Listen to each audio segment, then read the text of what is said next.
Nagpahayag ng saloobin si Filipino super bantamweight prospect Carl James Martin patungkol sa kanyang naging huling laban sa Taguig. Para sa detalye, narito ang report ni Paulo Salamati.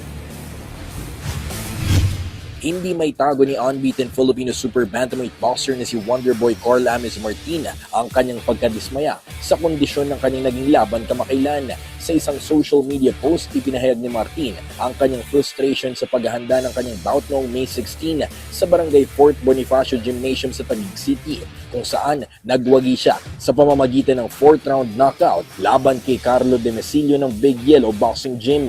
Sa kabila ng malaking panalo, binigyang din ni Martin na hindi niya inaasahan ang kalagayan ng event, kabilang ang venue ng laban na ginanap lamang sa isang open-air basketball court at kawalan ng maayos na holding room na nag-obliga sa kanya at buong kampo na maghintay sa ilalim ng isang puno bago ang laban.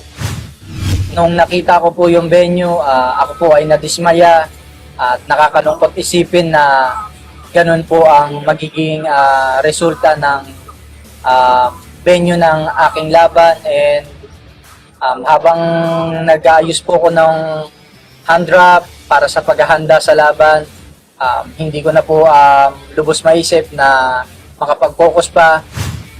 Ayon pa kay Martin, may balak na pala umano siyang hindi ituloy ang laban noong makita ang pagdarausan ng venue.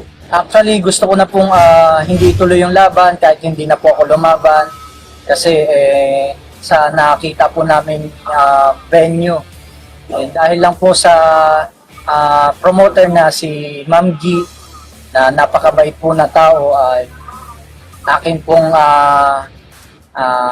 pinagbigyan at sabi ko maituloy lang po at may daos itong fight at patuloy makapagbigay ng kasiyahan sa tao. Nananatiling walang talo sa professional record ang Ifugao native boxer. Bit-bit ang 28 panalo, 21 rito natapos via knockout. Sa ngayon ipinagpapatuloy ni Martin ang kanyang pag-ensayo at sinisiguro sa lahat ng kanyang mga fans na hindi na mauulit ang ganitong klaseng laban sapagkat iisang destinasyon na lamang ang target niyang sabakan ngayon, ang makatungtong sa isang world title fight. Paulo Salamatin para sa Atletang Pilipino, para sa Bagong Pilipinas.